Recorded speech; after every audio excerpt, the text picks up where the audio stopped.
this is part one of 9.2, and we're going to talk about 45, 45, 90 triangle. Before we do that, though, we're going to talk about what it means to rationalize numbers.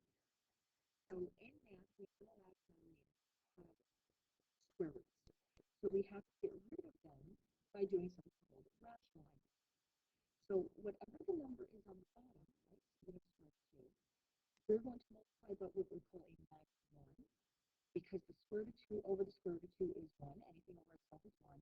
And what's going to happen on the bottom is when I multiply the square root of 2 times the square root of 2, I get the square root of 4. And the top is still square root of 2. The square root of 4, though, we can actually reduce to become 2. Right? The square root of 4 is 2. And now the top is 3 radical 2. So what happened was I technically turned the bottom into the whole number value and brought the radical to the top, right? Because square root of 2 became a positive 2, and I brought the radical 2 to the top.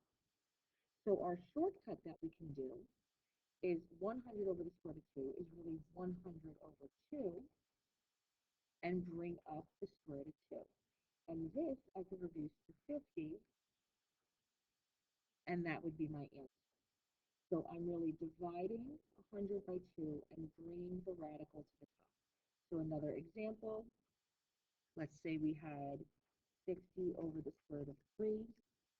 So I'm really going to do 60 over 3 and bring the square root up. So that's 20 square root 3. So our first special right triangle is called a 45, 45, 90 triangle because it is formed by a 90-degree angle and two 45-degree angles. And because two angles are congruent, that actually makes it an isosceles triangle. So the two sides that are congruent are both the leg, so I use the scanty L for leg. And then across on the right angle is the hypotenuse, right? H for hypotenuse. So we know the two legs are equal to each other.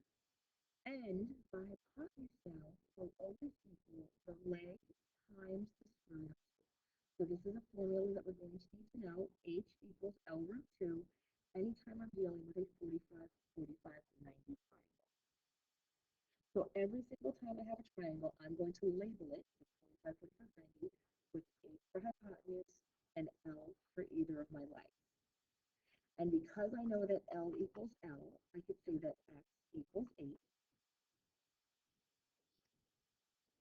And then I'm going to set up H equals L root 2. I'm going to substitute in Y for H.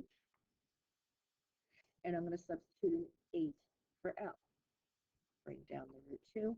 And now I'm actually done because 8 times 2 is just a number, right? Y is by itself, and as long as Y is alone and there are no more like terms left to simplify, I'm done. So for these problems, I'm never, ever, ever going to give a decimal answer. It's always going to be radical in it. Let's look at our next example. Right, across the right angle is the hypotenuse. They should have actually told us one of these angles is 45, and that they did. So these are both L. So when I set up H equals L root 2, I'm going to plug in 5 root 2 for H, and either X or Y, because they both represent L, so let's say X root 2. So I want to get X by itself, and right now it's X times the square root of 2, so to undo times, we're going to divide.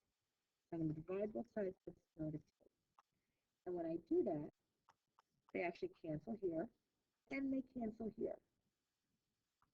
So we're just going to get 5 equals X.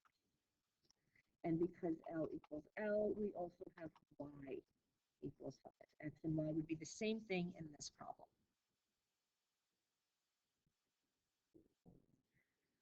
All right, for example 3, each of these are L, and that's H. So setting up H equals L root 2. We're going to plug in Y for H. We're going to plug in the square root of 2 for L, and we still have another square root of 2. So what's fun about this is anytime you have a radical times itself, they cancel out because that's almost like when we did our Pythagorean theorem lesson. We learned that when you square something with a square root, those cancel out and you're just left with the number. So this means y equals 2. So plain old 2.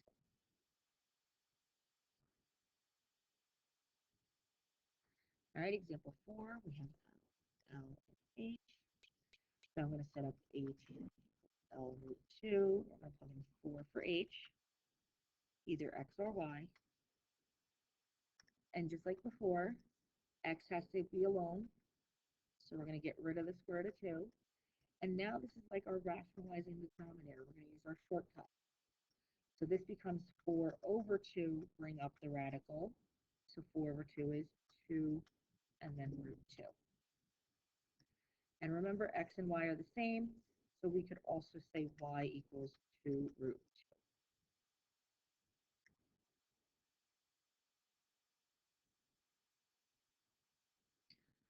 2. All right, another example. Here's L, L, and H. Again, they should have told us these. Oh, well, this are the same. I shouldn't say that. It's isosceles because the two legs. So we're going to set up H equals L root 2. So y equals 3 root 2, root 2. So these two things become a regular 2. So now it's 3 times 2. So y is 6.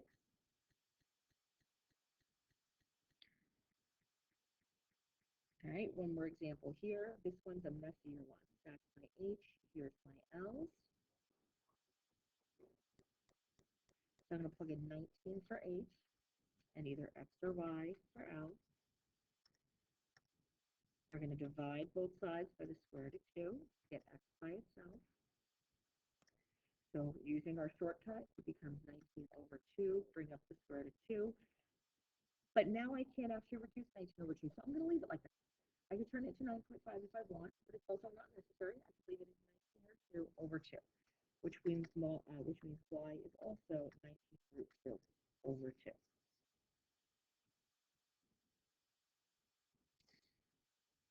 So go ahead and try these 4 check-ins. Pause when you're ready to see the answer, hit play.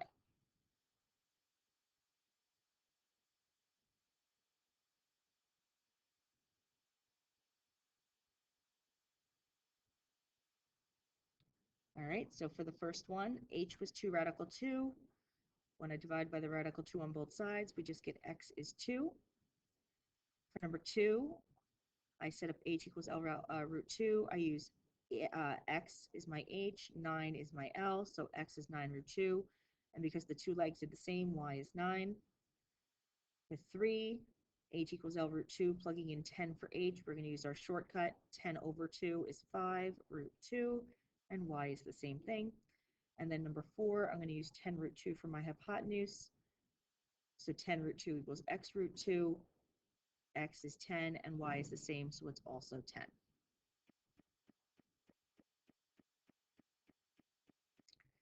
For this one, I want to find the exact area of the square, and they're giving me the length of the diagonal.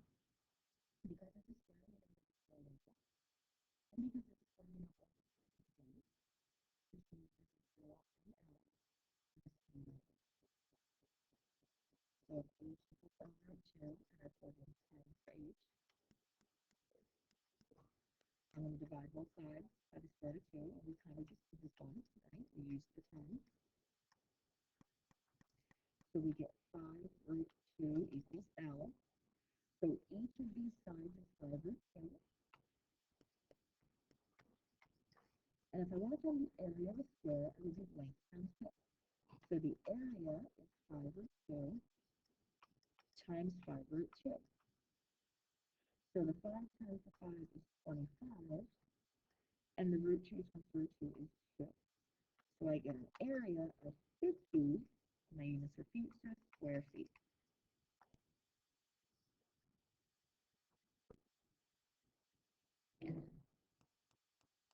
So you go ahead and try the next one, pause when you're ready to see the answer, hit play.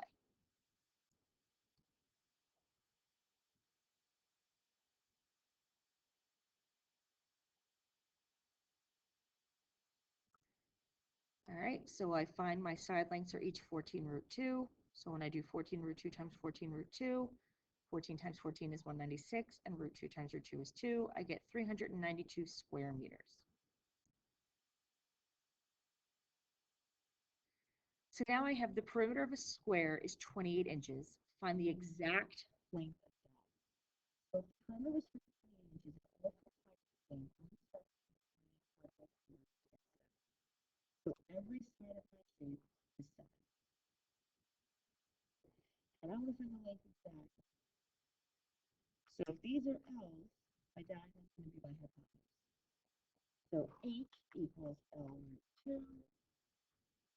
So that's 7 root 2 inches. And that's it, I'm done. Because this is the exact answer. If I turned it into a decimal, it would be an approximate answer. I want it exact, so it's going to stay as 7 radical 2. So you try the very last one. Pause. When you're ready to see the answer, hit play.